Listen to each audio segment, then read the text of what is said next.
Hello and welcome to Building Tech Sales Academy in public for another week. My name is Jameel Raymond. I'm the founder of Tech Sales Academy, and it's an absolute pleasure to have you here, as always.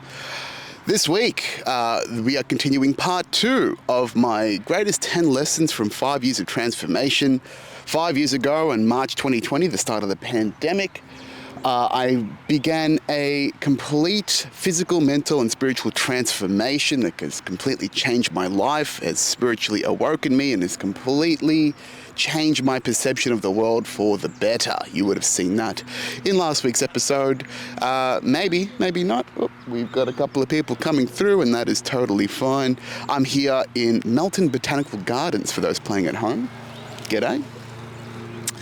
And it's a nice little place out here in Melbourne's outer west. And quite quaint. Anyhow, talking about the transformation, I think before I get back into the 5 steps, or the 5 remaining magical lessons that we've got here for you this week, I want to talk to you about why the transformation occurred, because I think that's an important starting point for all of us. If you are someone that resonates with what I'm doing, maybe you have felt the call to more, or felt a real need to change yourself and who you are. So maybe I'll start from there, and that'll hopefully resonate with you as some trigger points to begin your own transformation journey, and then we'll get into the lessons so I can help you accelerate that growth. All right. The reason why I had chosen to transform and chosen to go all in on myself and my self-development was that I was just absolutely fucking sick of who I was.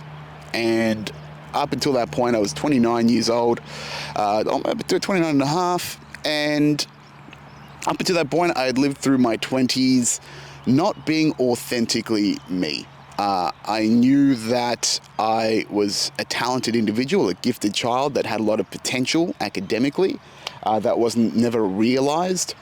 I knew that I was hurting a lot of people in my life just from my own, I didn't realize it was my own hurt ego or hurt trauma. But I was a very mean person and very outwardly aggressive to people. Just got a few passers by. G'day. And I was just really hurtful to people. You might have heard of this if you've done the work yourself. Hurt people. And I was a tremendously hurt person. I didn't realize actually how hurt I was up to that point. I was with a partner at the time that I had, that I wasn't really in love with, but my self-esteem was so low that I didn't think I could be with anyone else. We had a dysfunctional relationship, and it's neither either of our faults. I certainly will say a lot of it is for me I'll take the blame for a lot of it, rather. And so I was in a relationship that I wasn't aligned to who I was. We weren't the right people. And so I was just living this life of inauthenticity. I wasn't really expressing myself, and I didn't realize how much pain I was in. I was headed towards going on a round the world trip with my partner at the time to go backpacking for a year. And I didn't want to go on that trip. And the prospect of being overseas for 12 months, basically kind of what I've done now, which is getting rid of all my possessions and giving life a proper crack, it just really was eating me up inside. And I just wanted to stay in Melbourne. I wanted to do stand-up comedy. I was super passionate about it at the time. And I just felt like my integrity and my intuition was eating me up because I was lying to myself. I had no integrity to who I was. I had no integrity to my friends and my family around me about what I wanted to achieve in life and what I was doing. I had told myself so many times I was going to get physically fit after being overweight and borderline obese my entire life and just yo-yo dieting, ups and downs, just never being able to commit and be disciplined to just getting the work done and actually having a permanent system in place and a permanent lifestyle change. So I just had no integrity to myself, and that really hurt, and no integrity to other people. I just was not living in alignment, and it manifested in constant anxiety. It manifested in a churning of my gut almost daily, just this low vibe within my bodily self, within my physical self, of just hiding who I was. And just not really, and not knowing that this internal, how you're supposed to feel inside is actually supposed to be a lot better. But when you are poisoning yourself with bad food, with bad relationships, with bad energy, with trauma that you hadn't even realized, you just think you just think that's your default state and who you're supposed to be, because nobody teaches you how to manage your internal world or even observe and analyze it. It fucks you up. And there are so many of us that are out there that are living in default states within our own bodies and minds that don't realize that it could be so much better. That you can get rid of all that negative self-talk, and you can, forgive yourself for things in the past. You don't have to ruminate, and you don't have to just eat your mind and your negative energy up. Eat your energy up negatively by just ruminating on negative thoughts. And you are probably so much more worthy of things in life that you didn't think you were originally. And I've gone through all of those changes over the last 5 years. And it's been, again, absolutely transformational. It compels me to talk about this stuff to you, a good person on the other side of this camera.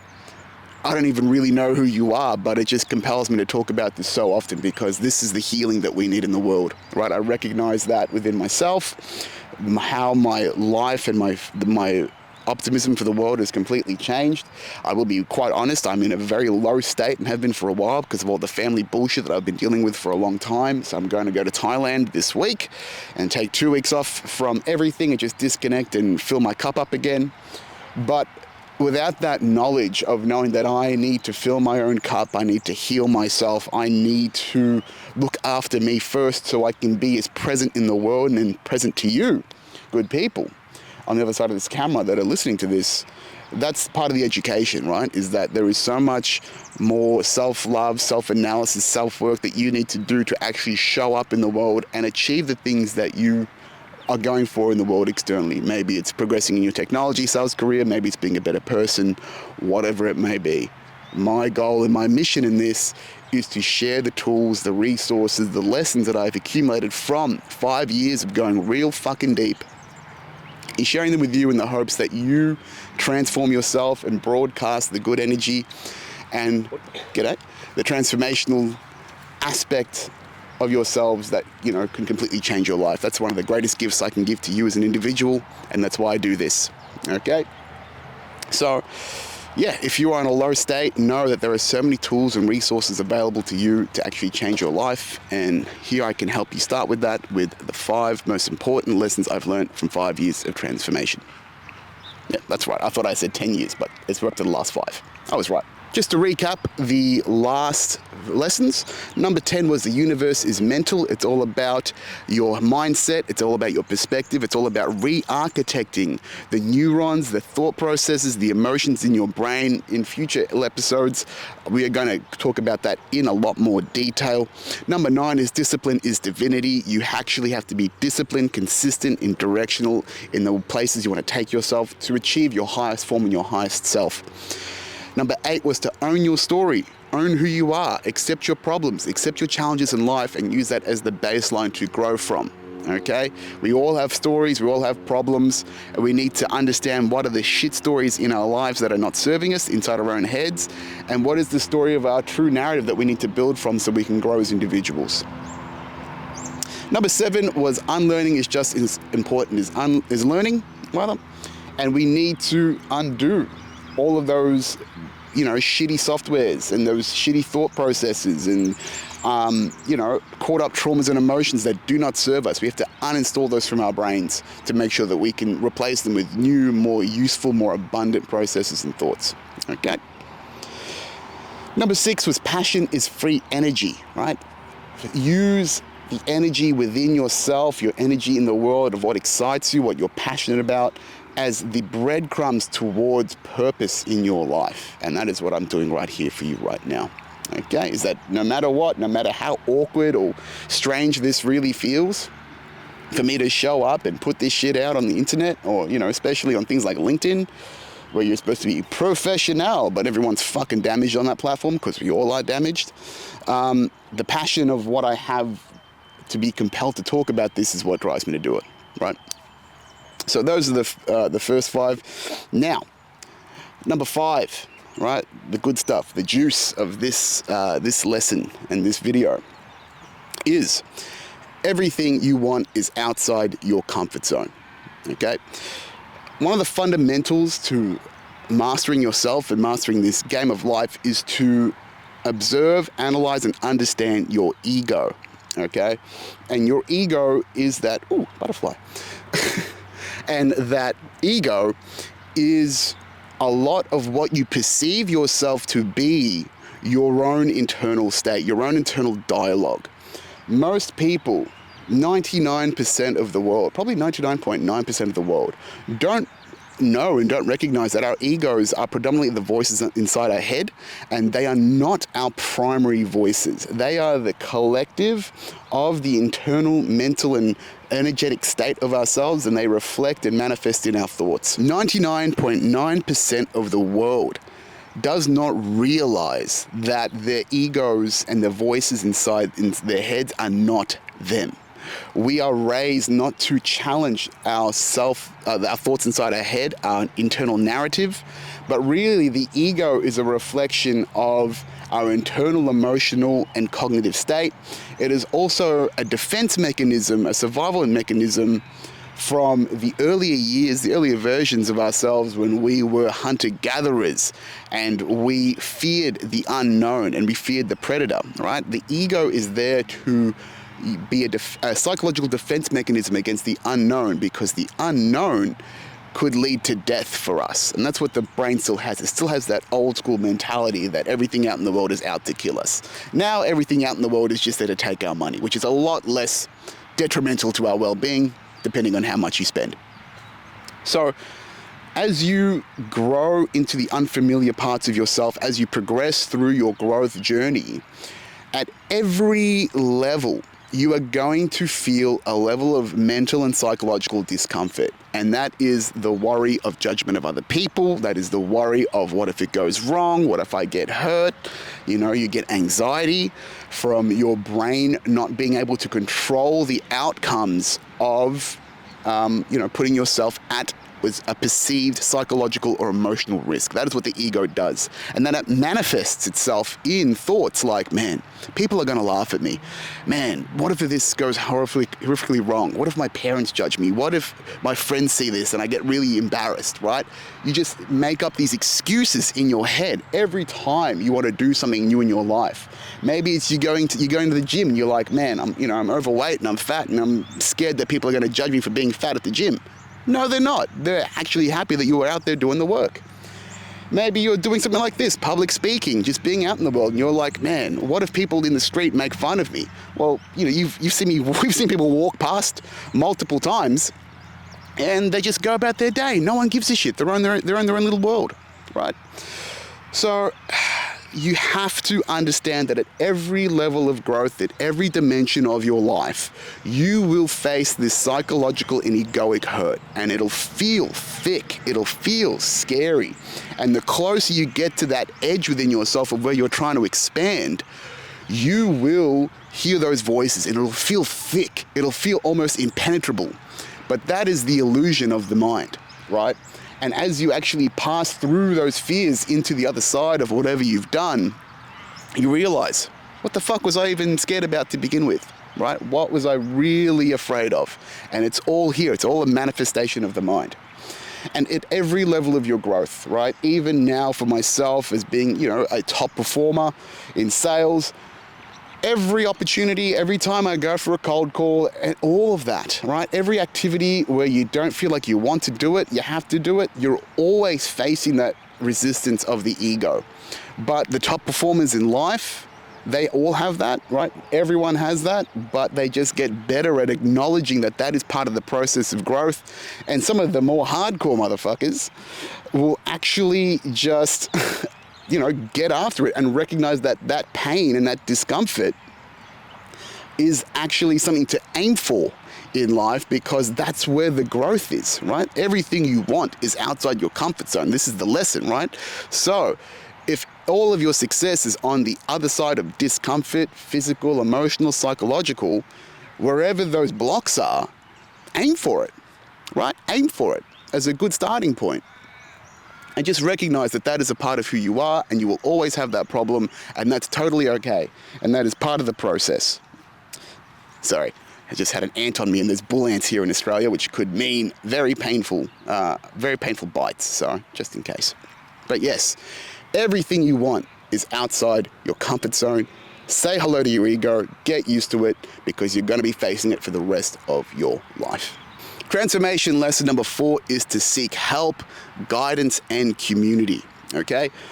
One of the most toxic traits of the Western society is this hyper-individualism, where we feel like we have to do everything ourselves. Somehow we have dissipated from the tribes of 150 people, from our communal spirit, from a very broad family unit that Asian cultures and Eastern cultures have, into these single family units, and we have been more disconnected than ever, which is a real shame.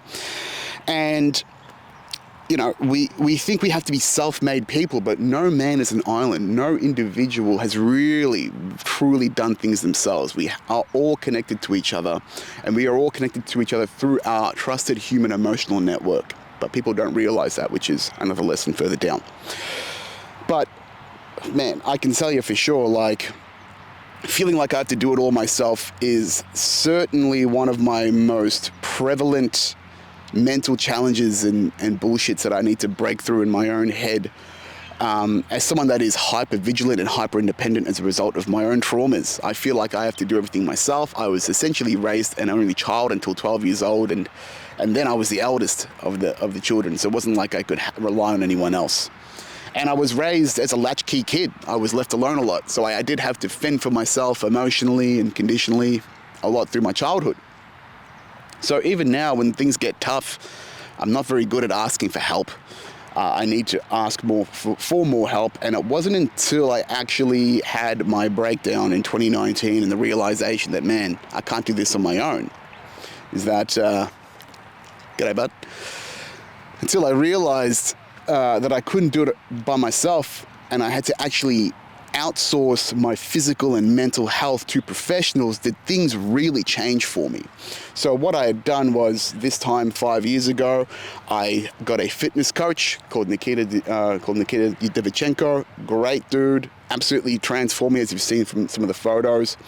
I went to therapy regularly for the first time in 5 years, and Cecilia, my therapist, has been, you know, a godsend in me processing my problems and my bullshit. And from there, when I was able to just trust other people and get their expertise, their 10,000 hours of knowledge, so I could get out of my own head and out of the crap that I was telling myself that I didn't really even know, things changed, because then I had their wisdom and their knowledge downloaded into my brain about how calories work and how macronutrients work and what are the optimal macronutrients I need for my own physical performance.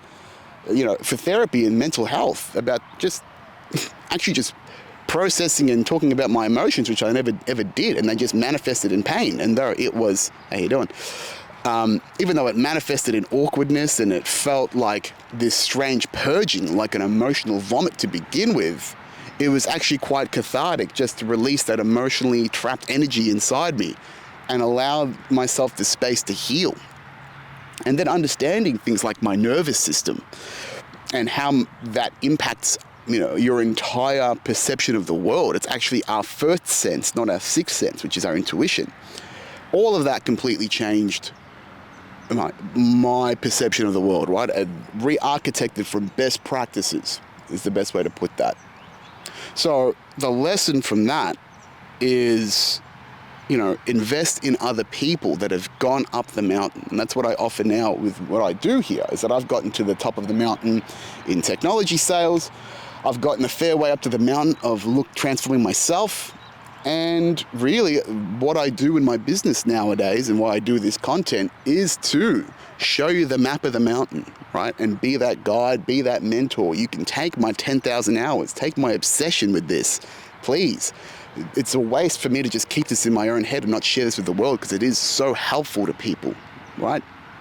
So by investing in coaches, mentors, people that can help develop you, they are connecting the dots that you haven't connected yet, and that helps you learn faster. And realistically, your ability to learn and adapt is the fundamental skill that you need in life. Really, to outcompete other people, you need to learn and optimize and iterate faster than them, right? And get to your desired outcome, whatever that might be. So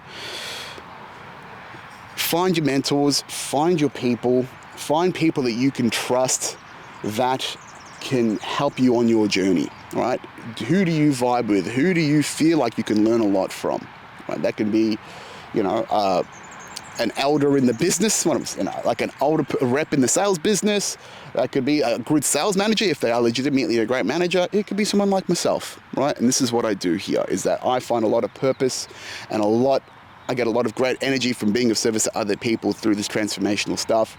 So yeah, if you're vibing, man, reach out to me. I'm here, open source, no BS, here to help you on your journey and start to get out of your head and into the world, right? Trust other people, build the community of growers, a community of builders, and yeah, start to lean on other people, right? This conscious collective of what we needs us to all reach out, link arms, and share resources together. And I'm starting the best way I can by doing this right now. Transformational lesson number 3 is emotional intelligence is a key to the universe. This is really important stuff, right? We're really getting into the juicy stuff here. So one of my biggest realizations over the last 5 years is about emotional intelligence and understanding myself and understanding the breadth of emotional intelligence, not just personally, but within the broader world at a level that no one else has really understood. The great Nikola Tesla once said, if you want to find a key to the universe, think in terms of energy, frequency, and vibration. Now, old mate Nikola Tesla was probably thinking about electricity and really didn't understand the emotional world, but thanks to the latest developments in neuroscience and neuroscience technology, something called an EEG, what we've come to realize is that emotions are a form of energy and one of our fundamental forms of energy out in the world. So that is emotional energy, is what we broadcast out into the world when you can feel the vibe of someone, right? The vibe is a real thing, okay? That is absolutely true. We've all felt it, but if no one's really taught us that that is a real thing, a legitimate thing. So how this works is emotions are an energy that we broadcast as a signal, right? We feel that vibe of people when they're happy, when they're sad, when they're frustrated, right? So that's the emotional energy. That energy travels in vibrations, in waves, right? So if you're happy, it's high vibe. If you're sad and angry, it's a low vibe. And each of those vibrations are measured through frequency, measured in hertz. And now through the EEG, we can actually map out emotional frequencies based on brainwaves and the signature, the vibrational signature of each emotion. We actually have that mapped out now. Once you understand that emotional energy is real and the vibe is real, you can use that as one of your most potent tools to understand yourself and to understand other people, because again, 99.9% of people in the world do not understand this, that the vibe is a real thing and that we are broadcasting our emotional signatures when we're out in the world. A great example of this is when there's a thing called exteroception, and that is your bullshit detector, right? When you can sense that someone is a little bit sus, or they're saying something but they really mean another thing.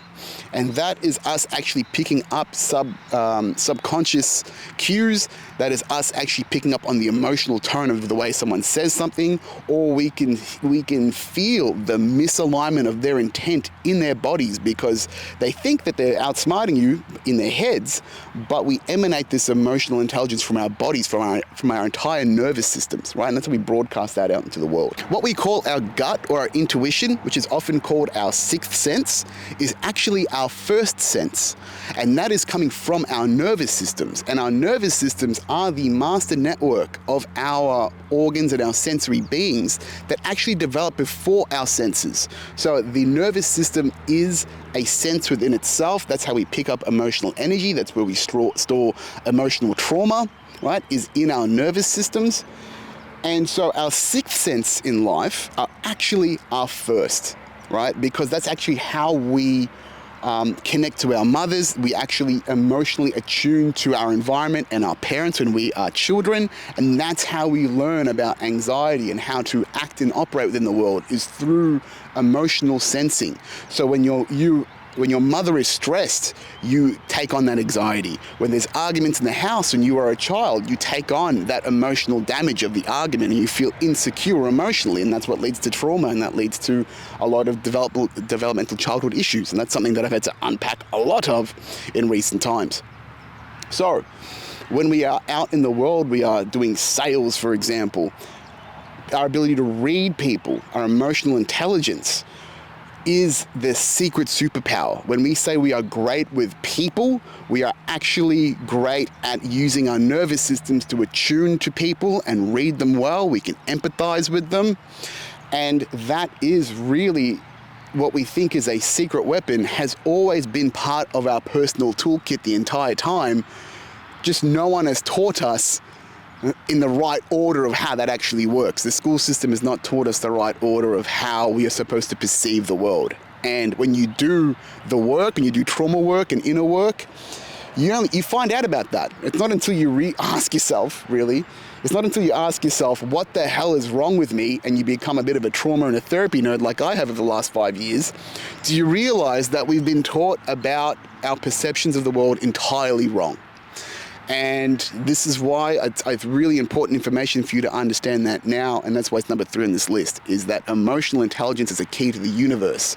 I have an emotional intelligence masterclass that I've made, and I'll release very soon here on the Academy. It will completely change the way you think about the universe, yourself, in more depth. Very excited to share that with you shortly.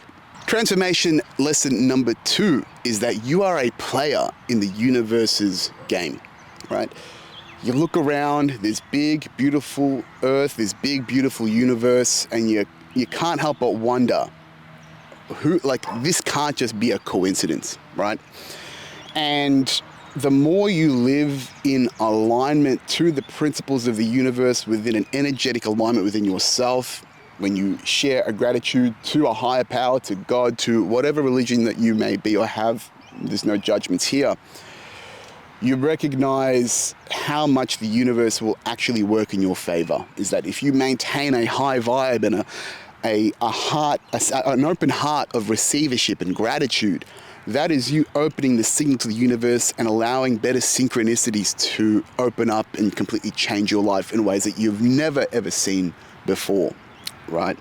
And this is coming from someone who was actually raised Muslim, but I was never educated on my religion. So I really had this complex about, is God real? What even is God? What? I didn't even know the rules to my own religious game here, which was really confusing and had a real complex. But it wasn't until I actually had my awakening and started to work on realignment of myself did I recognize, man, synchronicities just occurred. And these synchronicities, as they line up in life, as they become more frequent, as your thoughts and intentions actually manifest in the world in ways that you had never even thought of, and the world gives you these gifts that you had never thought you would even get. Like for me, getting top 1% at 2 different companies, going viral, right? You recognize that really you have to play the game of life in the highest vibration and the highest form of yourself, and that's how you become an antenna to the greater world around you, right? Ultimately, in all spirituality, the common theme is when you self-actualize to the form of your higher self, you recognize that you are a piece of God. You are a piece of the universe itself. You are a player in this amazing, strange, abundant game we call life.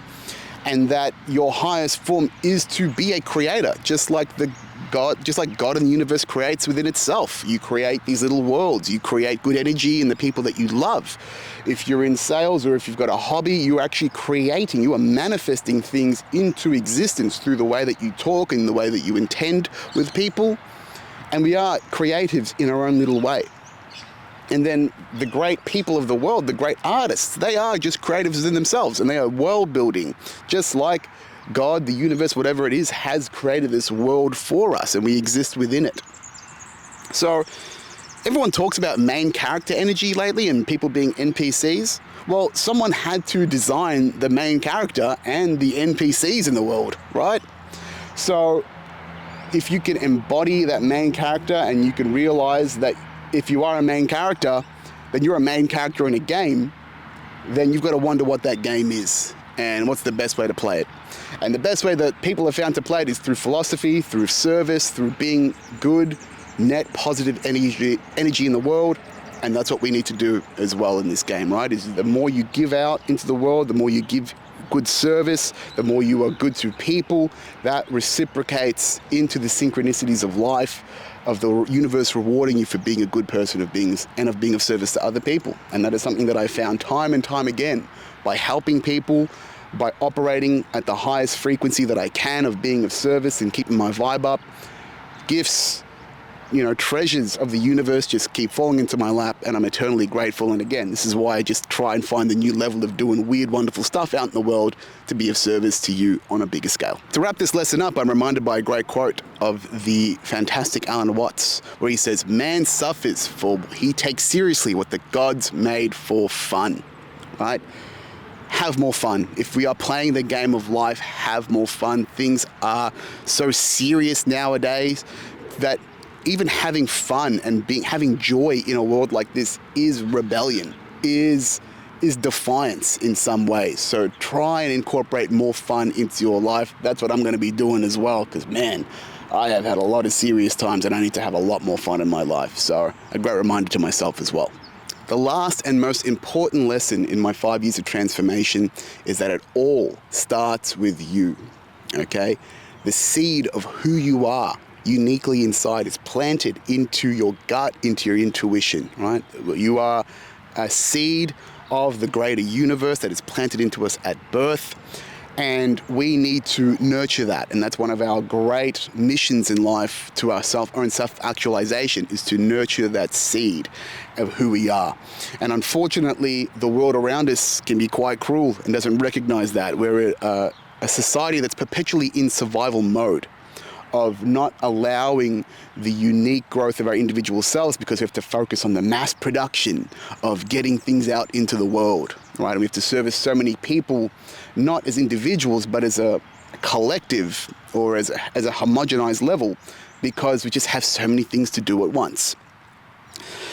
And unfortunately, that means that today's society doesn't give us the tools and the resources by default to help self-actualize and find the most aligned internal self. And instead, we are taught to learn about the world or validate ourselves externally in the world through, the next shiny thing, the next tool, the next car, whatever it might be, instead of working on us internally inside the world. But that disconnection, that sadness, the trauma that we have within ourselves, that is up to us to fix. And that can be scary as hell, because we have spent so much of our lives protecting our own vulnerable selves in the world through our egos. And I thought that the next job will fix it, the next car will fix it. No. Once you have the bravery and the courage to look in and work on your shit that's inside you, then the world will completely change and transform, because the way you operate in the world will fundamentally change as well. So we do this work through inner work, and that's a common term that's used for self-awareness, self-love, working and observing and not judging the parts of ourselves that we often push away, and integrating these disconnected parts of ourselves and our psyches and our egos and our personalities into the holistic self, irrespective of what the past has told us, what society tells us, because what the hell do they know, right? You look around and you can tell that barely anyone has a fucking clue what's going out in the world, right? So you really just have to start with yourself. Everything you want in the world is achievable, but it starts with you and your ability to get out and go after it, okay? And that might be at the risk of looking like a weirdo, at the risk of being wrong, right? It doesn't matter. It really does not matter, because at the end of the day, when this game is over and you're sitting in your deathbed, you're going to be thinking about this level of self-satisfaction and the level of connection that you have within yourself and the people that you have around you. And Nobody has the rule books to that. We are developing this now societally, and it's people like myself and other great self-help people, or transformational people that are out in the world that are giving us these rules and these tips of what actually works in life. You can look at philosophy and you realize that for thousands of years, like the Stoics have known what the keys are to a good life, and those universal principles have stood through time, right? So once we can clear our internal worlds of the trauma, the bullshit, the pain that is limiting us from our higher selves, that's when we can nurture that intuitive seed and really find that self-actualized self that we've been yearning for all this time. But no one knows your unique path. No one knows your unique pains and the unique situation like you. And you have to use the higher self, the higher form of consciousness rather, to analyze, to self-love, to reparent, and give yourself those tools and resources that you should have had from day one. And that's a difficult, lonely process that you will go through in a lot of solitude and isolation for a while. And I have done that for a few years now myself. But now, again, 5 years in, I'm sharing those tools and resources with you in just the unfiltered reality of what that actually is, because it is so important for us as a collective to understand this, right? And I don't have all the answers. I'm not saying I'm perfect. I am far from perfect. But here's the work I've done so far on myself. You've seen the results. I can only share with you what works in aligned, intentional service to you to help you on your journey. But I can only give you the tools and resources and the guidance. I can lead the horse to water, but I cannot make you drink. You have to do this work. It starts with you, right? It starts with you drawing a line in the sand, just like I did 5 years ago, and saying, I'm fucking sick of my situation. I'm fucking sick of not being the person that I know I can be, and doing the work step by step, day by day. It is as simple as that. It is simple but not easy, but it must be done. And that is it for these 10 transformational lessons. Hopefully they've been of service to you, good people on the other side of this camera, out in the community, out in the world. I will be talking about more of these stuff and the systems behind that in future episodes of Building Tech Sales Academy in public. I'm going to be taking a 2, maybe 3 week break to Thailand and recharge my batteries. I've been hovering in and out of survival mode for a while now. I did have a bit of a burnout period last year, but that just got me my head above water, and I need a full recharge. I need to get back into my abundant state, get back out of survival mode. It's ironic that 5 years ago, like this 5-year period for me now, feels like I'm starting again in a lot of ways from that point. But I actually have all of the internal systems and knowledge and processes, so I think I will build back faster. But it definitely feels like a full cycle moment of transformation for me, and a new level in my own personal evolution. And for me to do that, I know that I need to give my nervous system a rest. I need to give myself the space and the resources to actually recharge, and that looks like sun, looks like fun, looks like surf and adventure, and the great feminine energy of the world to charge me back up. So I will see you guys in a couple of weeks. If you love what I'm doing here, folks, please share it out in the world. Share it with a friend. It could be a tech salesperson. It could just be a person that needs to hear these lessons. And if you do need help in your journey, please send me a DM, send me an email. Come to the free school community. Find me on the socials at Jameel J. Raymond. Jameel Raymond on LinkedIn, wherever you find me. Just please reach out. I'm here to be of service to you. I will see you guys in a few weeks. I think I will be a quite different person. I certainly hope so. And again, thank you so much for your time and attention here. And I will see you soon. I'm completely spent. I will see you again very soon. Ciao for now. Adios. Love you. Appreciate you. Goodbye.